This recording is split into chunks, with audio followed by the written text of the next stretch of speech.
안녕하세요. 작년 하반기에 보건관리자 채용이 많이 늘어났고 그만큼 보건관리자에 대한 관심이 많이 늘어나고 있는 경향이 보이더라고요. 그래서 받았던 질문들 중 가장 많았던 부분이 보건관리자 이직 시 임상 경력이 필요한가에 대한 질문이 많았기 때문에 오늘은 이 부분에 대해서 말씀을 드리려고 합니다. 우선 저는 보건관리자로 이직하기 전 3년의 임상 경력을 가지고 있었고, 주변 보건관리자 선생님들을 보면 경력이 정말 많아서 수간호사와 겸직으로 보건관리자로 선임되신 분들도 있고, 임상 경력이 전혀 없이 시작하신 분들도 꽤 많았습니다. 하지만 제가 근무를 하면서 느낀 점은 가능하다면 임상 경력을 쌓고 출발하라고 말씀드리고 싶어요. 그 이유에 대해서 몇 가지 생각해왔던 부분을 말씀을 드리면, 첫 번째로 임상은 전공을 끝낸 간호대학생이 간호사로서 기본이 되는 토대를 닦을 수 있는 좋은 필드이기 때문입니다. 간호학과 전공은 임상에 대부분 포커스가 맞춰져 있어서 전공을 살리기 가장 좋은 길이기도 하고, 종합병원 이상급 병원에서는 신규 간호사를 매년 받고 있고, 그만큼 축적되어 온 교육 시스템, 프리셉터, 동기 문화 등을 갖고 간호사로 업무를 시작하기 좋습니다. 또 보건관리자는 사내에서도 외로운 직군이라 어디에도 조금 의지하고 도움받고 정보를 얻기도 조금 힘든데, 사회에서 만난 같은 직군 사람들이 앞으로 임상에 있든 비임상에 있든 면허증을 써먹을 때 어떻게든 도움이 되긴 하더라고요. 보건관리자는 주로 인수인계를 조금 체계적으로 해주고 떠나는 문화가 아니에요. 그래서 내가 들어왔던 자리에 이제 전임자로부터 인수인계를 받기 힘들 경우가 많거든요. 그래서 업무를 파악하기가 조금 힘들 수도 있다는 부분도 함께 말씀드릴게요. 두 번째로, 시간은 많습니다.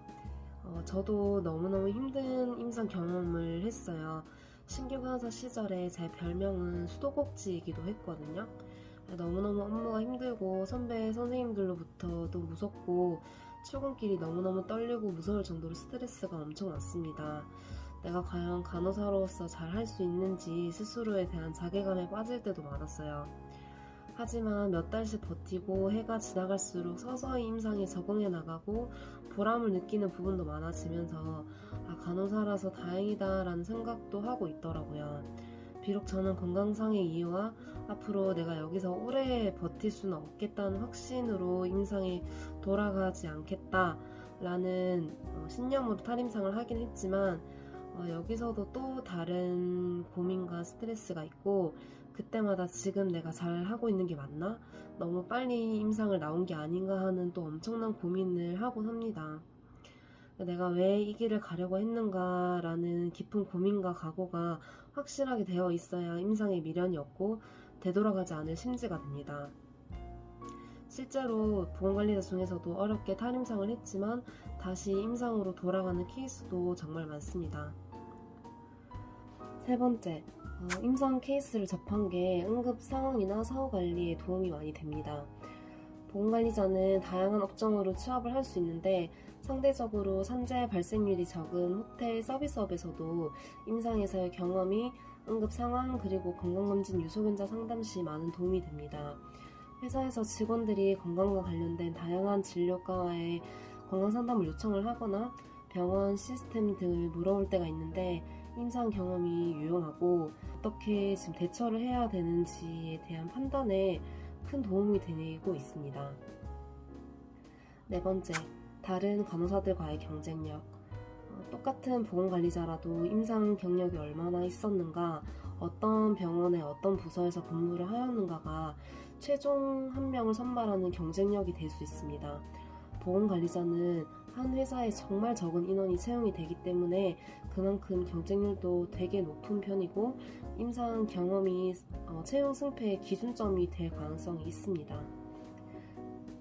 다섯 번째, 돈 모으기 가능.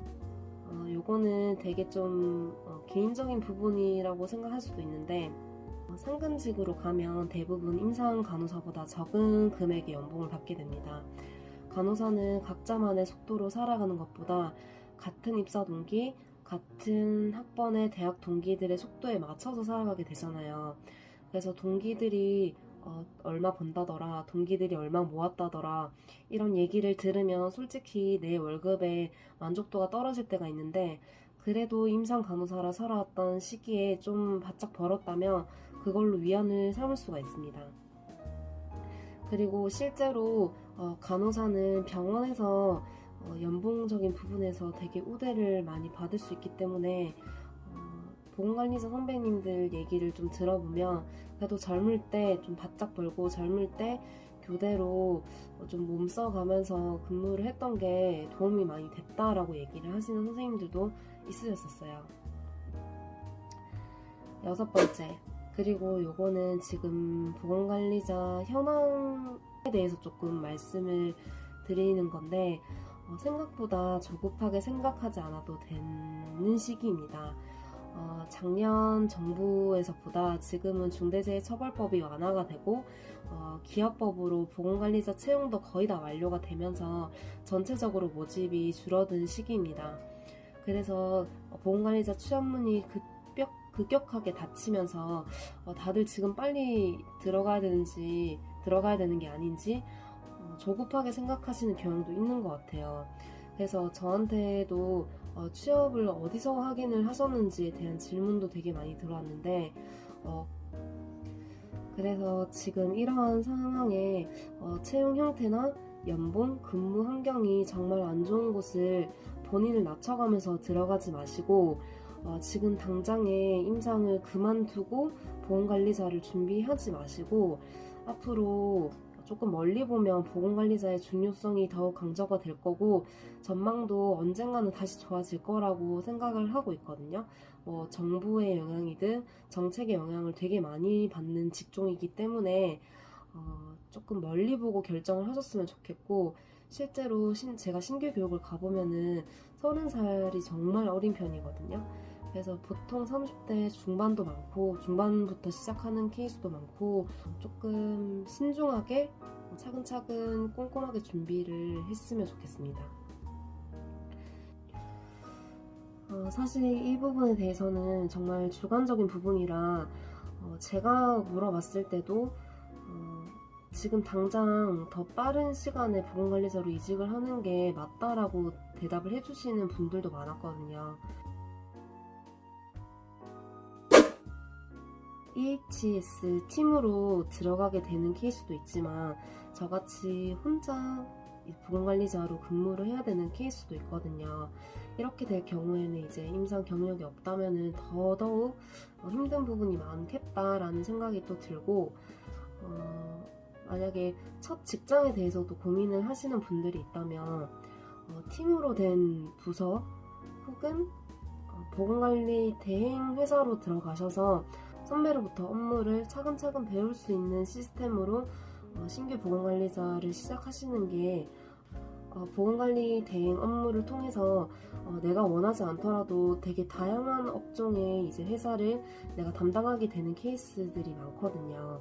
그래서 그 많은 업종들을 좀 다뤄보면서 그 특성마다 이제 뭐 장단점이 있거든요. 그래서 그런 거를 경험을 해보고 앞으로 나는 이런 업종으로 보건관리자가 되어야 되겠다라는 방향을 세우는 것도 지금 당장 1인 근무를 하시는 보건관리자로 시작을 하시는 것보다 조금 더 신중하고 본인과 잘 맞는 업종을 선택할 수 있다고 저는 생각을 합니다.